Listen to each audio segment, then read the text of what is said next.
Hello everyone, welcome to computer science E class. इस video से हम स्टार्ट करेंगे आपके सिलेबस का यूनिट 3 जो है desktop publishing advance. Plus one के अंदर आपने डेस्कटॉप पब्लिशिंग का एक यूनिट पढ़ा हुआ है, जिसके अंदर हमने प्रिलिमिनरी डेस्कटॉप पब्लिशिंग के बारे में देखा था, समझा था, अंडरस्टैंड किया था। उसके अंदर हमने जो सॉफ्टवेयर यूज़ किया था वो सॉफ्टवेयर था अडोब पेज मेकर। लेकिन अडोब पेज मेकर बहुत पुराना सॉफ्टवेयर हो चुका है, बहुत ओल्डर सॉफ्टवेयर है और अब वो यूज़ में नहीं है। अगर हम करंट टाइम की बात करें तो 2004 के अंदर अडोब कंपनी जो है, जिसने वो ओरिजिनली प्रोडक्ट जो बना रही थी वो अडोब पेज मेकर, उसने उसको बनाना बंद कर दिया था क्योंकि मार्केट के अंदर और ज़्यादा नए सॉफ्टवेयर उसके कंपैरिजन के अंदर आ गए थे, उससे ज़्यादा अच्छे आ गए थे। या अडोब कंपनी ने भी अपना एक अलग सॉफ्टवेयर बनाना शुरू कर दिया था, जिसके अंदर वो और ज़्यादा अच्छी फंक्शनैलिटी हमें प्रोवाइड करते थे डेस्कटॉप पब्लिशिंग अगर हमने करनी होती थी। तो अडोब पेज मेकर अभी करंट सिचुएशन के अंदर यूज़ नहीं किया जाता है। अभी जो आपके यूनिट 3 के अंदर प्लस 2 के अंदर डेस्कटॉप पब्लिशिंग एडवांस का जो यूनिट है, इसके अंदर जो सॉफ्टवेयर यूज़ किया गया है, जिसके बारे में बताया गया है या जिसके बारे में हमने अंडरस्टैंड करना है, वो है कोरल ड्रॉ। जो कोरल कंपनी ने बनाया हुआ है उसके बारे में हम देखेंगे, अंडरस्टैंड करेंगे कैसे उसको यूज़ करते हैं या उसमें कौन कौन से टूल्स हमें मिलते हैं अलग अलग काम करने के लिए। तो इसी के ऊपर यूनिट 3 जो है आपका डिपेंड करता है डेस्कटॉप पब्लिशिंग के ऊपर। हमने प्लस वन के अंदर देखा था कि डेस्कटॉप पब्लिशिंग किसको बोलते हैं, जहाँ पे हम मोस्टली डिज़ाइनिंग का काम करते हैं। जब भी हमने कोई ब्रोचर्स बनाना है, ब्रोचर्स को डिज़ाइन करना है, कोई पेज आपने डिज़ाइन करना है, जैसे बुक को ही आपने डिज़ाइन करना है, उसके अंदर कहाँ पे कौन सा कंटेंट कैसे रखना है, इमेजेस लगानी है, कौन सी चीज़ के ऊपर आपने क्या चीज़ करनी है, कैसे उसको मैनेज करना है, कैसे प्रिसाइजली कोई भी ऑब्जेक्ट कहीं पे रखना है, तो वो सारी चीज़ें हम डेस्कटॉप पब्लिशिंग के अंदर करते हैं। और उसके लिए हमें एक स्पेशलाइज्ड सॉफ्टवेयर यूज़ करना पड़ता है, जिससे हम वो सारे काम आसानी से कर सकें जो हमने करने होते हैं डेस्कटॉप पब्लिशिंग का यूज़ करके कोई भी चीज़ को डिज़ाइन करने के लिए। तो मेन पर्पस था डेस्कटॉप पब्लिशिंग का, डिज़ाइनिंग का। बहुत अच्छे तरीके से अगर हमने अट्रैक्टिव लेआउट्स बनानी है, अट्रैक्टिव डिज़ाइंस बनाने हैं, तो उसके लिए हमें स्पेशलाइज जो सॉफ्टवेयर्स होते हैं उसके लिए बनाए गए, उनका यूज़ होना, उनके बारे में हमें पता होना, उनको कैसे यूज़ करना है वो हमें आइडिया होना चाहिए। तो वो आप आइडिया इस यूनिट से थोड़ा बहुत ले सकते हैं, फिर आप अपने डिज़ाइनिंग वर्क को और ज़्यादा अच्छे तरीके से कर सकते हैं। तो अभी हम चलते हैं फर्स्ट जो टॉपिक हमने इसके अंदर देखना है इस वीडियो के अंदर, वो हमने देखना है इंट्रोडक्शन टू कोरल ड्रॉ। कि कोरल ड्रॉ क्या होता है और उसको हम क्यों यूज़ करते हैं अपने डिज़ाइनिंग पर्पज़ के लिए, और कब उसको बनाया गया था, ये हम इस वीडियो के अंदर अभी अंडरस्टैंड करेंगे, उसके बारे में इंट्रोडक्शन देखेंगे। जो कोरल ड्रॉ है वो one of the best vector graphics की अगर हम बात करें या डिज़ाइनिंग सॉफ्टवेयर की बात करें, one of the best category के अंदर इसको हम रख सकते हैं। मतलब कहने का ये हुआ, इसके कंपैरिजन में और भी सॉफ्टवेयर कई सारे अवेलेबल हैं, लेकिन उनके कंपैरिजन में इसमें बहुत ज़्यादा अच्छी हमें टूल्स मिल जाते हैं, बहुत अच्छे फीचर्स मिल जाते हैं, जिनसे आसानी से हम कोई भी डिज़ाइनिंग वर्क अपना कर सकते हैं। और ये जो कोरल ड्रॉ का सॉफ्टवेयर है, ये बनाया गया था कोरल कॉरपोरेशन के द्वारा, जो ओटावा जो जगह है कनाडा के अंदर, वहाँ पे ये कोरल कॉरपोरेशन का ऑफिस है, वहाँ पे इस सॉफ्टवेयर को बनाया गया था कोरल ड्रॉ को।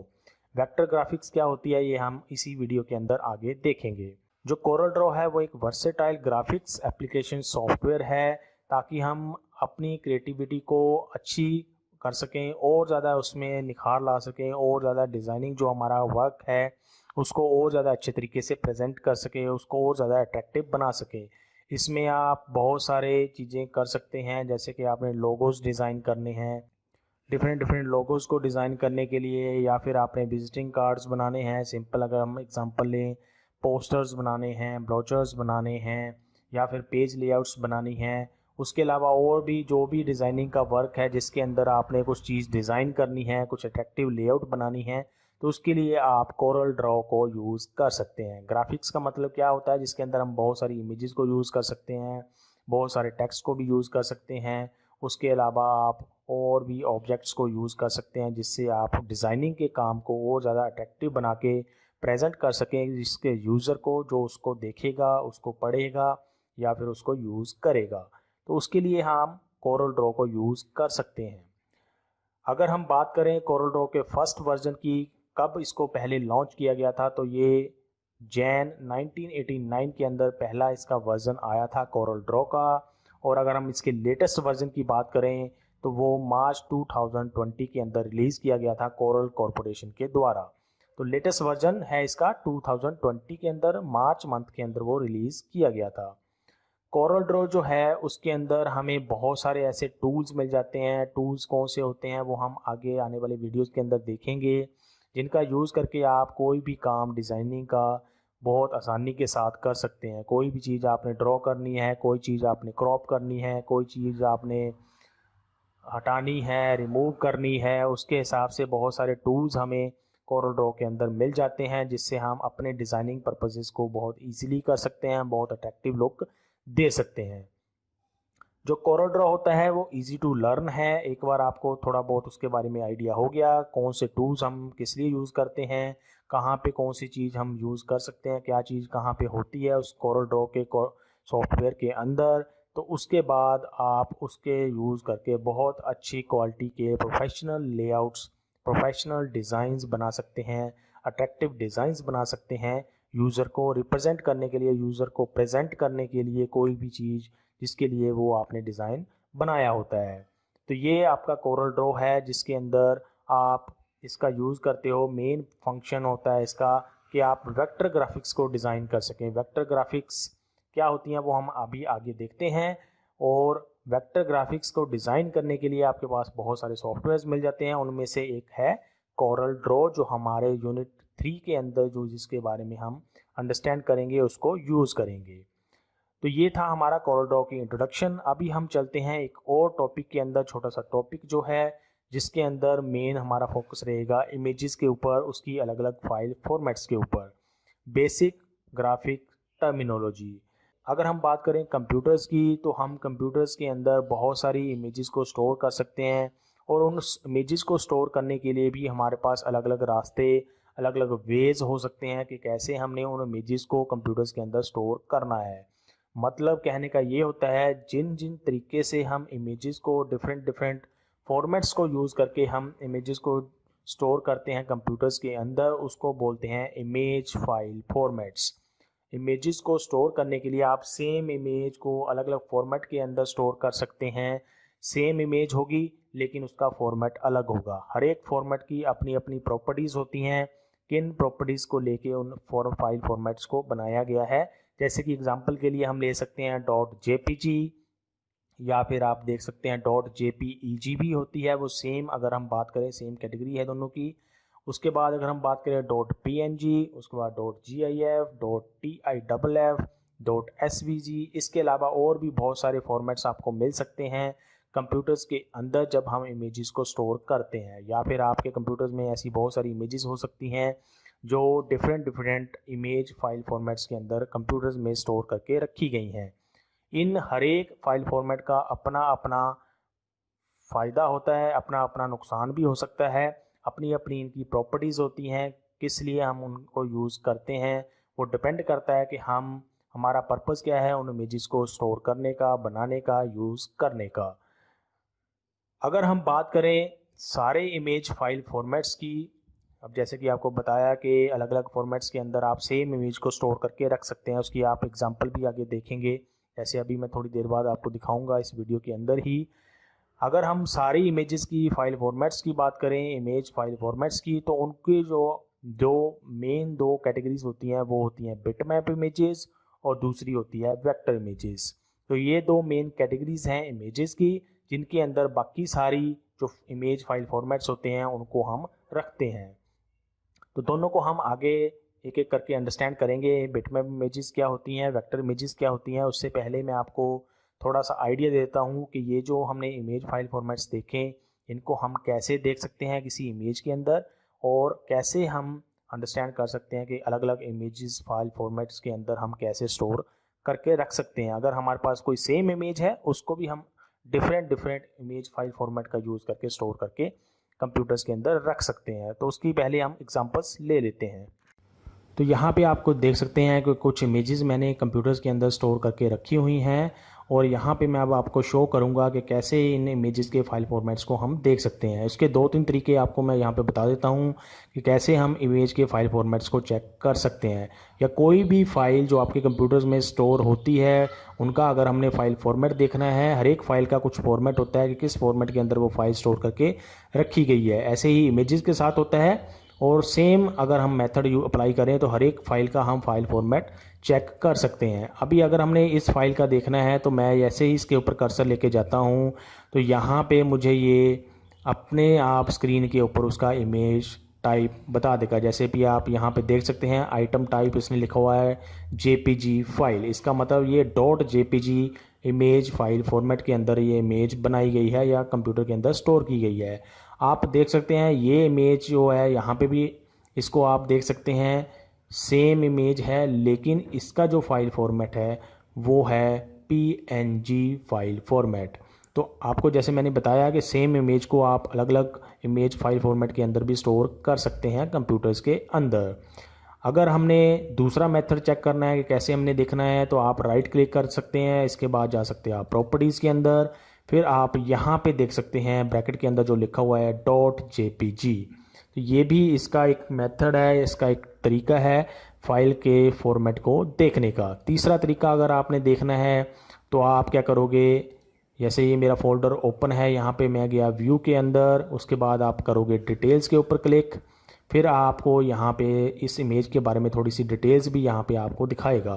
जैसे कि अगर हम पहली इमेज देखें तो जेपीजी फाइल, पीएनजी फाइल, उसके बाद फिर से पीएनजी फाइल, और एक ये दिखा रहा है हमें लिखा हुआ क्रोम एचटीएमएल डॉक्यूमेंट, ये भी एक इमेज है और ये वेक्टर इमेज है। इसको हम अलग अलग सॉफ्टवेयर का यूज़ करके ओपन करके देख सकते हैं। नॉर्मली हम इनको विंडोज़ के अंदर अगर हमने देखना है तो हो सकता है आपकी कुछ ऐसी वेक्टर इमेजेस हों जो वेब ब्राउज़र के अंदर ओपन हो करके आप देख सकें, या फिर कुछ ऐसी इमेजेस भी होती हैं जो उसी सॉफ्टवेयर के अंदर ओपन होती हैं जिसमें हमने उसको बनाया होता है। तो वो हम अलग अलग तरीके बाद में देखेंगे कि कैसे हमने, जैसे कोरल ड्रॉ के अंदर हम कोई इमेज बनाते हैं तो कैसे उसको ओपन करेंगे या कैसे उसको सेव करेंगे, ये हम बाद की वीडियोज़ के अंदर देखेंगे। तो ऐसे आप किसी भी फाइल का फाइल फॉर्मेट चेक कर सकते हैं कि क्या फाइल फॉर्मेट के अंदर वो इमेज या कोई भी फाइल किसी कंप्यूटर के अंदर स्टोर करके रखी गई है। अभी हम चलते हैं अपनी दोबारा से प्रेजेंटेशन के ऊपर और आगे जो टॉपिक हम डिस्कस कर रहे थे उसको कंटिन्यू करते हैं। तो जैसा कि हमने पहले देखा कि इमेजेस को हम दो कैटेगरीज़ के अंदर डिवाइड करके रख सकते हैं, बिटमैप इमेजेस और वेक्टर इमेजेस। इन्हीं दो कैटेगरीज़ के अंदर बाकी सारी इमेज फाइल फॉर्मेट्स आती हैं जो भी हम कंप्यूटर्स के अंदर स्टोर करते हैं। तो इनको हम एक एक करके अभी यहाँ पे अंडरस्टैंड करेंगे कि ये दोनों कैटेगरीज़ के अंदर कौन सी इमेजेस हम रखते हैं और उनकी क्या प्रॉपर्टीज़ होती हैं। पहली अगर हम बात करें बिटमैप इमेजेस की, तो जो बिटमैप इमेजेस होती हैं वो बनती हैं छोटे छोटे डॉट्स को मिला के, जिनको हम स्क्वायर्स भी बोल सकते हैं। और अगर हम इसको बोलें कंप्यूटर्स की लैंग्वेज के अंदर या कंप्यूटर्स की टर्म के अंदर तो इसको हम बोलते हैं पिक्सल्स। तो जो बिटमैप इमेजेस होती हैं वो छोटे छोटे डॉट्स को मिला के बनती हैं, छोटे छोटे पिक्सल्स को मिला के बनती हैं, और पूरी इमेज को वो छोटे छोटे पिक्सल्स ही अलग अलग जगह पे जब हम उनको रखते हैं, अलग अलग कलर्स के अंदर रखते हैं, अलग अलग इंटेंसिटी के अंदर रखते हैं, तो उससे पूरी इमेज जो है हमारी बिटमैप की तैयार होती है। नॉर्मली जो भी हम इमेजेस देखते हैं कंप्यूटर्स के अंदर स्टोर की हुई वो नॉर्मली बिटमैप इमेजेस ही होती हैं। कौन कौन सी ऐसी इमेजेस हैं वो हम आगे देखेंगे। जो बिटमैप इमेजेस होती हैं उनके अंदर रोज़ एंड कॉलम्स होते हैं इन्हीं पिक्सल्स के, जिनसे मिलके वो पूरी की पूरी इमेज बनाई जाती है। तो आप अगर ध्यान से अगर उसको देखोगे, जूम करके देखोगे बिटमैप इमेजेस को, जैसे कि मैं आगे आपको इस वीडियो के अंदर दिखाऊंगा भी, तो वो जो पिक्सल्स होते हैं वो रोज़ के अंदर होते हैं उस इमेज के अंदर, और कॉलम्स के अंदर होते हैं, जिससे कि पूरी इमेज वो बनाई जाती है सारे पिक्सल्स को इकट्ठा करने के बाद। अगर हम बात करें बिटमैप इमेजेस की, जैसे मैंने आपको पहले भी बताया, मोस्टली जो हम इमेजेस कंप्यूटर्स के अंदर देखते हैं वो बिटमैप इमेजेस ही होती हैं। जैसे कि अगर आप डिजिटल कैमरा से या अपने मोबाइल फ़ोन से भी कोई इमेज खींचते हो या पिक्चर खींचते हो कैमरा के द्वारा, तो वो जो इमेज उस मोबाइल के अंदर स्टोर होती है या आप उसको कंप्यूटर में भी स्टोर करते हैं, तो वो एक बिटमैप इमेज ही होती है। मतलब कहने का वो भी पिक्सल्स को मिला के ही बनती है। इसीलिए जब भी हम कैमरा की बात करते हैं तो हम बात करते हैं कि कितने मेगापिक्सल का वो कैमरा है। वो इसीलिए हम पूछते हैं या देखते हैं क्योंकि जो भी उससे इमेज जनरेट होती है वो पिक्सल से बनती है। जितने ज़्यादा पिक्सल्स होंगे उतनी ज़्यादा क्वालिटी की वो इमेज हमें मिल सकती है। लेकिन ये हमेशा ही डिपेंड नहीं करता है मेगापिक्सल्स के ऊपर ही, इसके कुछ और फीचर्स भी होते हैं जिससे वो इमेज की क्वालिटी को अच्छा बनाया जा सकता है। अगर हम बात करें रेजोल्यूशन की, रेजोल्यूशन क्या होता है, तो जितने पिक्सल्स पर इंच होते हैं उसी को हम रेजोल्यूशन बोलते हैं।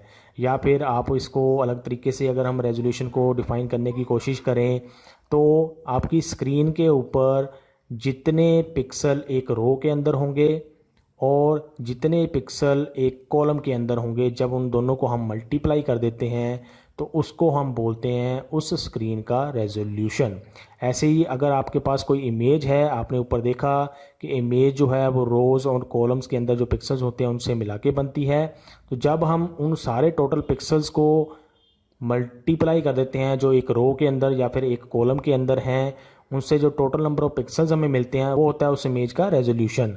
तो रेजोल्यूशन को डिफ़ाइन करने के अलग अलग वेज हो सकते हैं। अगर हम बात करें बिटमैप इमेजेस की तो पिक्सल पर इंच को हम काउंट में लेते हैं, मेज़र करते हैं अगर हमने रेजोल्यूशन की बात करनी है। मतलब कहने का ये हुआ कि 1 इंच के ऊपर कितने पिक्सल्स आपकी इमेज के अंदर हैं, उससे ये डिसाइड किया जाता है कि कितने रेजोल्यूशन की आपकी इमेज वो जो है आपने स्टोर करके रखी हुई है या बनाई हुई है, वो कितने रेजोल्यूशन की आपने इमेज को बनाया हुआ है अपने कंप्यूटर सिस्टम के अंदर। जितनी ज़्यादा पिक्सल की वैल्यू पर इंच ज़्यादा होगी उतनी ज़्यादा क्वालिटी की आपको इमेज मिल सकती है। मतलब कहने का पीपीआई वैल्यू जैसे जैसे हायर होती जाएगी वैसे वैसे आपकी इमेज की क्वालिटी भी इंक्रीज़ होती जाएगी। इसके साथ साथ इमेज का साइज़ भी इंक्रीज़ होता जाता है और वो ज़्यादा मेमोरी को यूज़ करना भी शुरू कर देती है कंप्यूटर सिस्टम के अंदर जब हम उसको स्टोर करते हैं। इसके अलावा अगर हम बात करें बिटमैप इमेजेस की तो इनको बनाना, इनको यूज़ करना आसान होता है। आप MS पेंट के अंदर, जो पेंट का सॉफ्टवेयर होता है विंडोज़ के साथ डिफ़ॉल्ट इंस्टॉल होता है, उसके अंदर भी इन इमेजेस को बना सकते हैं, क्रिएट कर सकते हैं। उनके अंदर जो भी आप रखना चाहते हैं उसको रख सकते हैं।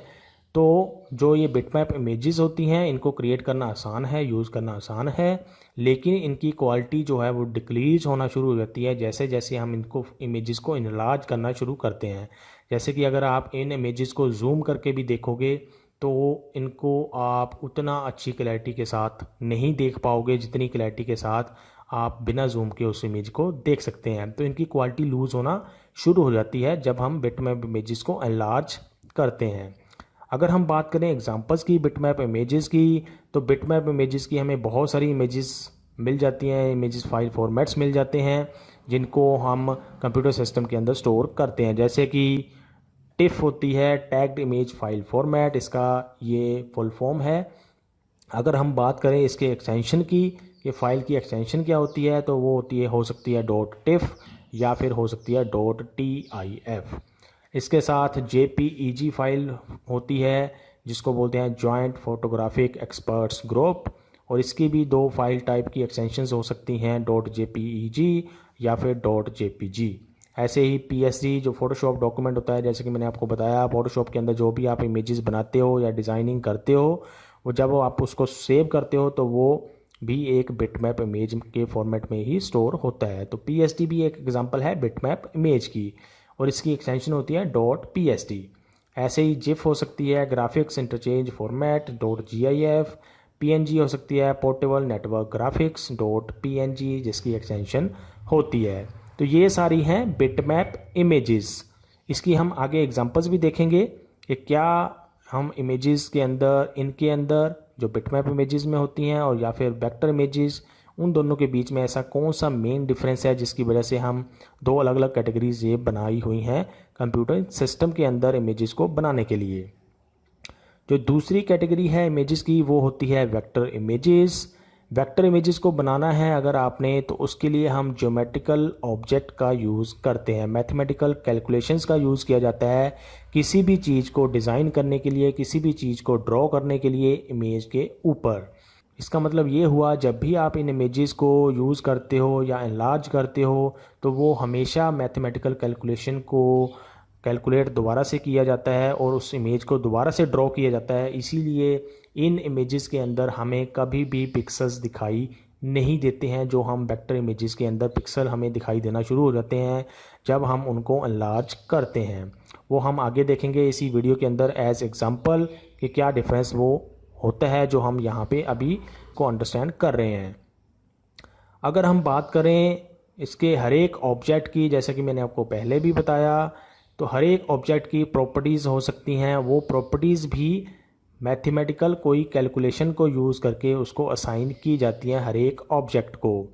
तो जो भी कलर होगा किसी ऑब्जेक्ट का, जो भी उसकी आउटलाइन होगी या जो भी उसकी और प्रॉपर्टीज़ होंगी, वो सारी की सारी प्रॉपर्टीज़ एज मैथमेटिकल कैलकुलेशन ही स्टोर की जाती हैं उस इमेज के साथ। तो जब भी वो हम इमेज को अनलार्ज करेंगे या फिर जूम आउट करेंगे या जूम इन करेंगे तो वो मैथमेटिकल कैलकुलेशन हमेशा दोबारा से कैलकुलेट करके इमेज को दोबारा से रीड्रॉ करके बनाया जाता है। इसीलिए इमेज की क्वालिटी कभी भी लूज़ हम नहीं करते हैं। अगर हम बात करें कौन कौन से सॉफ्टवेयर्स हम यूज़ कर सकते हैं वेक्टर इमेजेस को बनाने के लिए, तो बहुत सारे हमें ऐसे सॉफ्टवेयर्स मिल जाते हैं। और जो हमारे इस यूनिट के अंदर जो सॉफ्टवेयर हम यूज़ करेंगे, जिसको अंडरस्टैंड करेंगे, वो है कोरल ड्रॉ।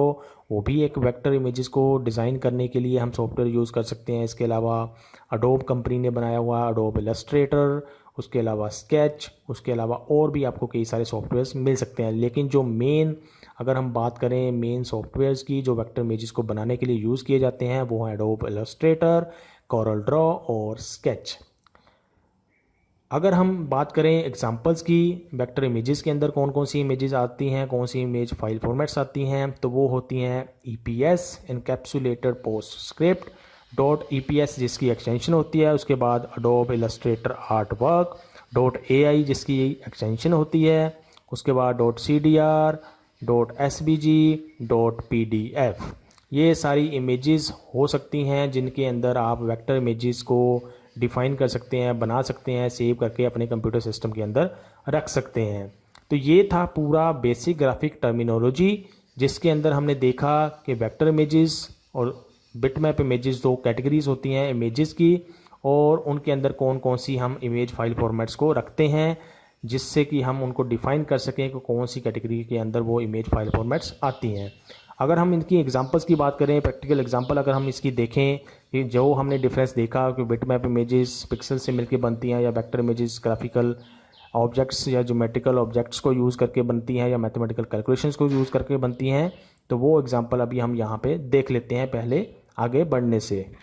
बिटमैप और वेक्टर इमेजेस कैटेगरी को कंपेयर करने से पहले हम ये देख लेते हैं कि कैसे हम इजीली MS पेंट का यूज़ करके अपने कंप्यूटर सिस्टम के अंदर, विंडोज़ ऑपरेटिंग सिस्टम के अंदर बिटमैप इमेजेस को बना सकते हैं। आप अलग अलग सॉफ्टवेयर यूज़ कर सकते हैं बिटमैप इमेजेस को बनाने के लिए, या फिर अगर आपने वेक्टर इमेजेस बनानी है तो उसके लिए हम अलग अलग सॉफ्टवेयर यूज़ कर सकते हैं। जैसे कि हमने कोरल ड्रॉ इस यूनिट के अंदर करना है, उसको अंडरस्टैंड करना है, तो उसको हम आने वाली वीडियोज़ के अंदर करके देखेंगे। अभी हम इजी एग्जांपल के लिए बिटमैप इमेजेस को क्रिएट करेंगे MS पेंट का यूज़ करके। तो यहाँ पे मेरा MS पेंट का सॉफ्टवेयर ओपन है। इसके अंदर मैं एक छोटी सी शेप ड्रॉ कर लेता हूँ। 2-3 शेप्स मैंने यहाँ पे ड्रॉ कर ली, और यहाँ पे मैंने यूज़ किया फिल टूल, जिसके यूज़ करके मैंने यहाँ पे कलर फिल कर दिया इसके अंदर, कैटेगरीज़ के अंदर। और अब मैं क्या करना चाहता हूँ, इस इमेज को सेव करना चाहता हूँ अपने कंप्यूटर सिस्टम के अंदर। उसके लिए आप कीबोर्ड के ऊपर प्रेस कर सकते हैं Ctrl+S, या फिर आप फाइल में जाके सेव के ऊपर क्लिक कर सकते हैं। उसके बाद आप लोकेशन पे जाओगे जहाँ पे आपने उस इमेज को सेव करना है। जैसे मैं यहीं पे इस इमेज को सेव करना चाहता हूँ, तो आप यहाँ से इसकी अलग अलग कैटेगरी सेलेक्ट कर सकते हैं। ये जो आप सारी कैटेगरीज देख रहे हैं, ये होती हैं सारी की सारी बिटमैप इमेजेस कैटेगरीज। आप यहाँ पे अलग अलग इमेज फाइल फॉर्मेट्स देख सकते हैं। ये सारी कैटेगरीज आती हैं बिटमैप इमेजेस के अंदर, जैसे कि BMP होती है बिटमैप। उसके बाद आप JPG यहाँ पे देख सकते हैं, GIF आप देख सकते हैं, TIFF, PNG, या फिर एक होती है HEIC। ये अलग अलग कैटेगरी हैं। जो भी आपको रिक्वायर्ड है उसके हिसाब से हम यहाँ से चूज़ कर लेंगे। जैसे हमने अभी इसको करना है JPG, तो मैं इसको कर देता हूँ सेव के ऊपर क्लिक। तो ऐसे आप डिफरेंट कैटेगरीज़ का यूज़ करके इस इमेज को सेव कर सकते हैं। जैसे कि दोबारा से मैं इस इमेज को सेव एज का यूज़ करके करता हूँ सेव। अभी मैंने जेपीजी के अंदर नहीं करना है, मैंने करना है इसको पीएनजी के अंदर सेव। तो यहाँ पे मैंने कर दिया पीएनजी सिलेक्ट और कर दिया सेव के ऊपर क्लिक। तो ऐसे आप इमेज फाइल फॉर्मेट को चूज़ करके अपनी इमेजेस को सेव कर सकते हैं कंप्यूटर स्क्रीन के अंदर अलग अलग फॉर्मेट्स को यूज़ करके। अब हम चलते हैं इमेजेस के कंपैरिजन के ऊपर और देखते हैं कि कैसे हम डिफरेंट इमेजेस को कंपेयर कर सकते हैं। तो उसके लिए हम दोबारा से वहीं पे आ जाते हैं जहाँ पे हमने इमेजेस देखी थी डिफरेंट टाइप की। उन इमेजेस के अंदर ही हम देखते हैं, जैसे कि ये 3 ऊपर वाली जो इमेजेस आप यहाँ पे देख सकते हैं, ये है बिट मैप इमेजेस। आपने पीछे देखा .jpg .png जो कैटेगरीज होती हैं इमेज फाइल फॉर्मेट की, वो आती हैं बिट मैप इमेजेस कैटेगरी के अंदर। ऐसे ही जो और कैटेगरीज होती हैं बिटमैप इमेजेस के अंदर, वो भी हम यहाँ पे सेव करके रख सकते हैं। लेकिन अभी एग्जांपल के लिए आपको यहाँ पे ये 2 कैटेगरीज की इमेजेस आप यहाँ पे देख सकते हैं। ऐसे ही जो ये वाली इमेज है जो आप यहाँ पे देख सकते हैं, जिसके आगे लिखा हुआ है क्रोम HTML डॉक्यूमेंट, ये भी एक इमेज है। अगर हम प्रॉपर्टीज़ में इसके जाएँ तो आप यहाँ पे .svg इसकी एक्सटेंशन देख सकते हैं। .svg आपने देखा है कि ये एक वेक्टर इमेज होती है, वेक्टर इमेज कैटेगरी के अंदर हम इसको रखते हैं। इसको ओपन करने के लिए हम इसको वेब ब्राउज़र के अंदर ओपन करके देख सकते हैं, या फिर इसको स्पेशलाइज पर्पज़ के लिए आपको कोई ऐसा सॉफ्टवेयर यूज़ करना पड़ेगा जो SVG या फिर वेक्टर इमेजेस को हैंडल कर सके या आपको व्यू करने की फैसिलिटी प्रोवाइड कर सके। अभी हम एक एक करके इन इमेजेस को ओपन करके देखते हैं और उनके बीच में डिफरेंस देखते हैं। जैसे पहले ये हमारी इमेज थी जो है .jpg फाइल या फिर बिटमैप इमेज, इसको पहले हम ओपन कर लेते हैं। मैंने राइट क्लिक किया, ओपन विद किया पेंट के अंदर हमने ये ओपन की। ये आप देख सकते हैं इमेज कितनी क्लियर हमें यहाँ पे दिखाई दे रही है, या फिर अच्छी क्वालिटी की इमेज हमें यहाँ पे दिखाई दे रही है।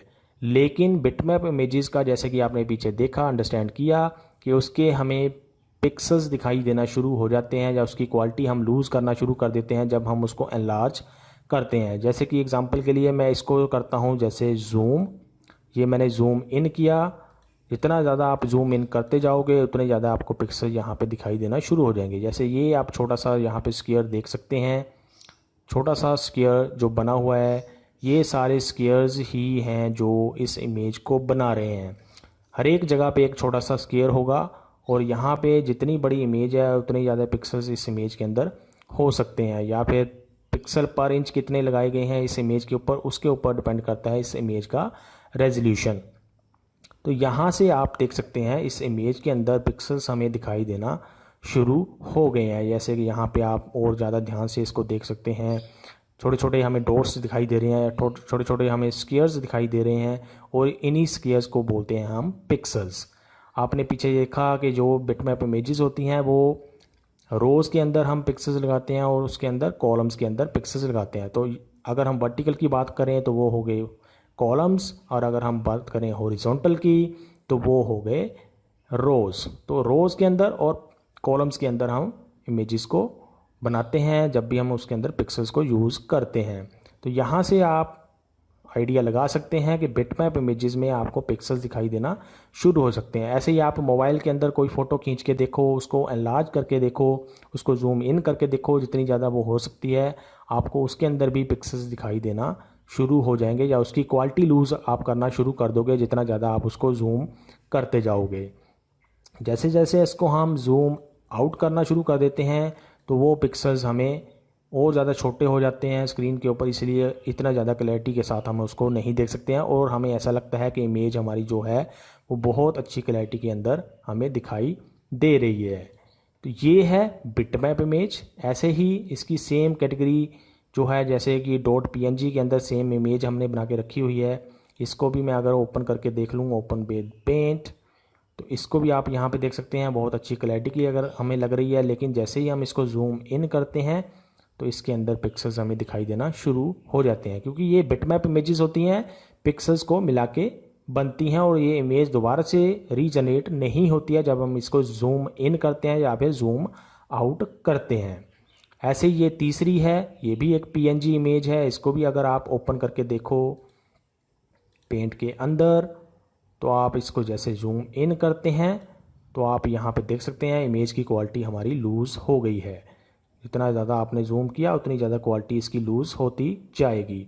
लेकिन अगर हम इसको वहीं पे लेके आएँ जहाँ पे एक्चुअल में ये इसकी क्वालिटी हमें अच्छी लग रही थी, वहाँ पे ये देखने में इमेज बहुत अच्छी हमें दिख रही है। लेकिन डिफरेंस वही है कि बिटमैप इमेज को आप क्वालिटी लूज़ करना शुरू कर देते हैं जैसे ही आप उसको जूम इन या फिर जूम आउट करना शुरू करते हैं।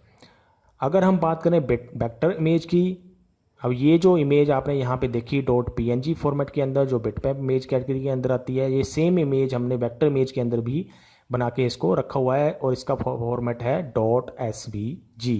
इसको हम क्रोम के अंदर ओपन कर लेते हैं।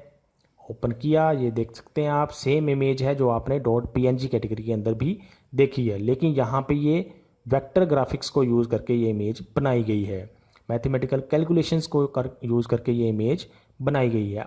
अगर हम इसको जूम करके देखें और इसकी क्वालिटी देखेंगे क्या इसकी क्वालिटी लूज़ होती है या नहीं होती है, तो हम यहाँ से इसको जूम करके देख सकते हैं। जितना मर्जी आप जूम करके देखो, जैसे कि ये अभी ये हमें अलाउ कर रहा है कि 500% तक हम इसको जूम कर सकते हैं। तो अगर अभी इसकी कंपैरिजन करो आप पिछली इमेज के साथ जो बिटमैप इमेज कैटेगरी के अंदर हमने देखी, तो यहाँ पे हमें क्वालिटी के अंदर कोई भी लॉस नहीं हुआ है। तो यही मेन बेनिफिट है वेक्टर इमेजेस का। आप जितना मर्जी उसको जूम करते जाओ, आपकी जो मैथमेटिकल कैलकुलेशन उस इमेज को बनाने के लिए यूज़ की गई होगी वो दोबारा से कैलकुलेट होगी और दोबारा से इमेज रीजनरेट होके आपको स्क्रीन के ऊपर दिखाई जाएगी, जिस भी सॉफ्टवेयर का यूज़ करके आप वो इमेज देख रहे हैं। तो यहाँ से आप दोनों के बीच में डिफरेंस देख सकते हैं। ये देखो कितनी क्लियर इमेज है, हर एक चीज़ आप परफेक्ट तरीके से यहाँ पे देख सकते हैं। यही डिफरेंस मेन है बिटमैप इमेजेस के अंदर और वेक्टर इमेजेस के अंदर। अब हम थोड़े से डिफरेंसेस देख लेते हैं दोनों कैटेगरीज़ के अंदर, bitmap images and vector images, ताकि हमें और ज़्यादा आइडिया हो सके दोनों के बीच में डिफरेंसेस का।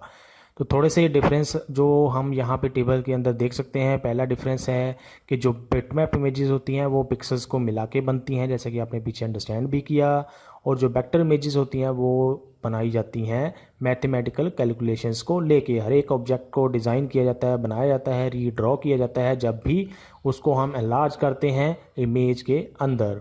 उसके बाद सेकंड डिफरेंस है क्वालिटी का।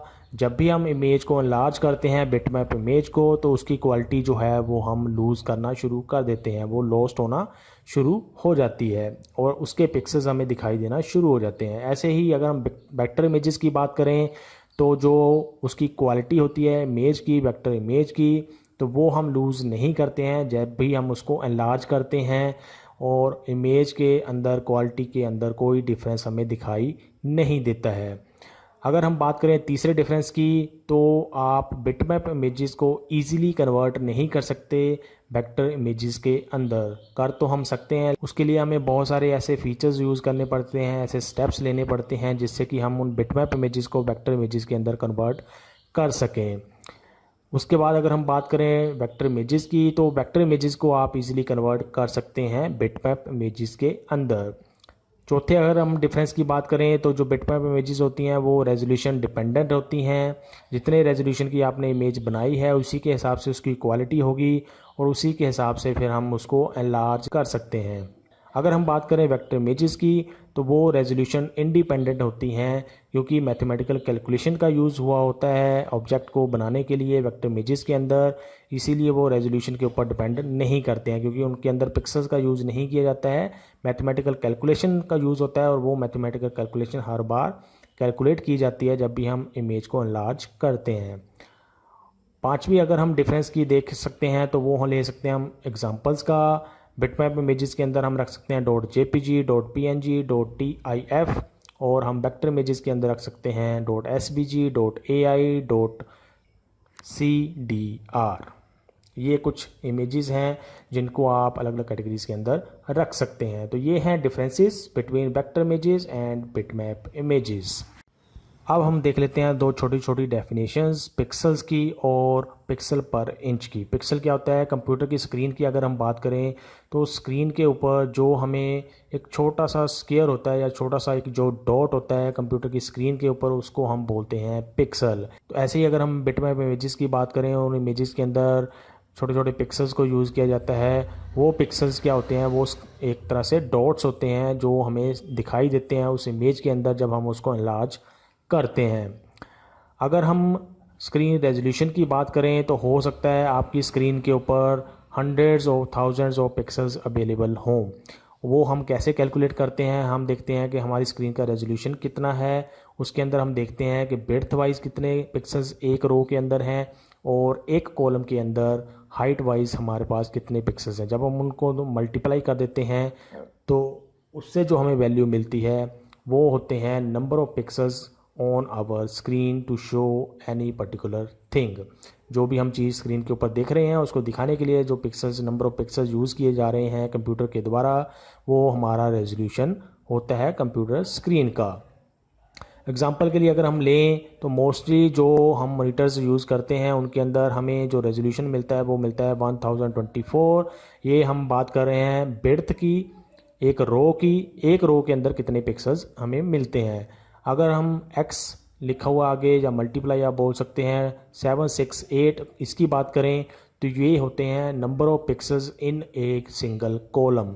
या फिर आप बोल सकते हो वर्टिकली एक जो हमारे पास कॉलम है उसके अंदर, एक कॉलम के अंदर कितने पिक्सल्स हैं।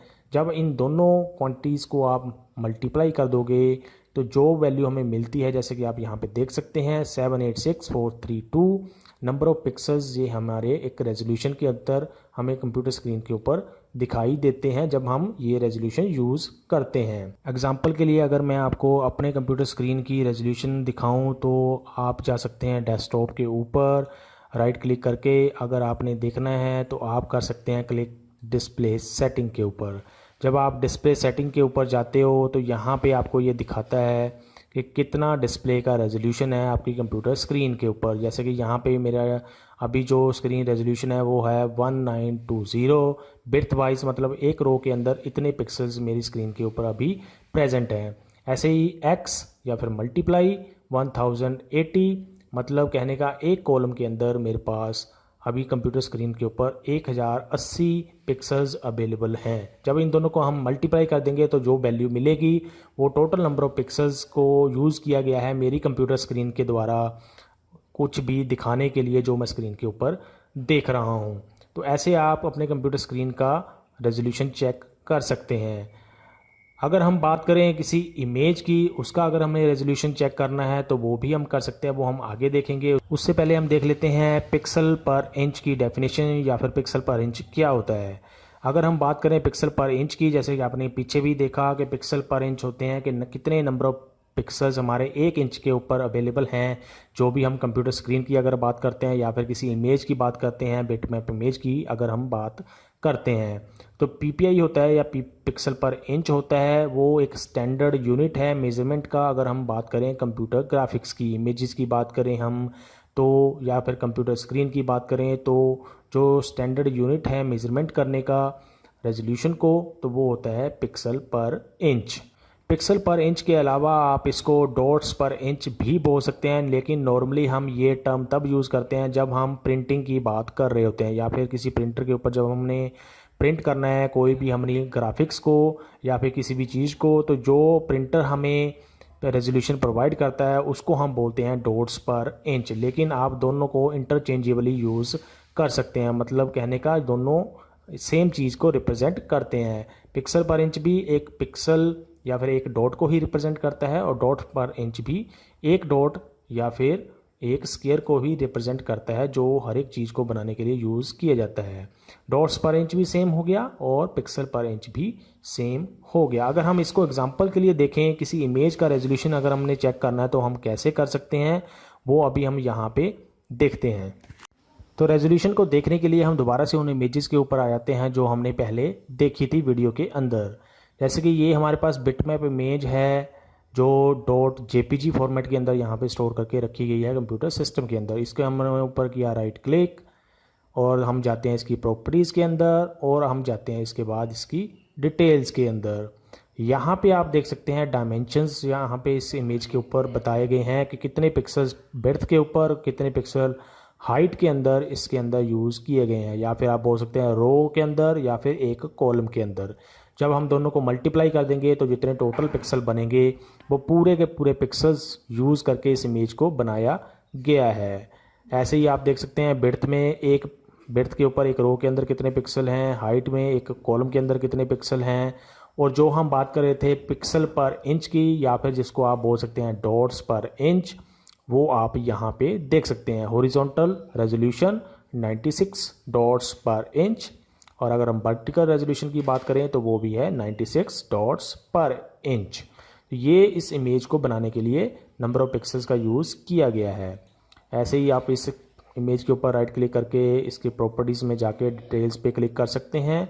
इसमें भी सेम आप रेजोल्यूशन देख सकते हैं। अगर हम तीसरी इमेज को देखें, प्रॉपर्टीज़ में गए, डिटेल्स में गए, तो यहाँ पे आप डिफरेंट रेजोल्यूशन देख सकते हैं, नंबर ऑफ पिक्सल्स विड्थ के अंदर, हाइट के अंदर देख सकते हैं। तो ऐसे आप किसी भी इमेज की नंबर ऑफ पिक्सल्स उसके अंदर देख सकते हैं, उसका रेजोल्यूशन चेक कर सकते हैं। अगर हम कर्सर लेके जाते हैं किसी इमेज के ऊपर, तब वहाँ पे भी हमें वो उसके डायमेंशंस दिखाता है उस इमेज के जिसके ऊपर हम कर्सर लेके जाते हैं। तो ये था पूरा कंसेप्ट बेसिक ग्राफिक टर्मिनोलॉजी के बारे में और इंट्रोडक्शन टू कोरल ड्रॉ के बारे में। आई होप आपको ये छोटे छोटे टॉपिक्स अंडरस्टैंड हो गए होंगे, लेकिन फिर भी अगर आपके कुछ क्वेश्चंस, कुछ क्वेरीज रह गई हैं तो आप कमेंट सेक्शन के अंदर पूछ सकते हैं।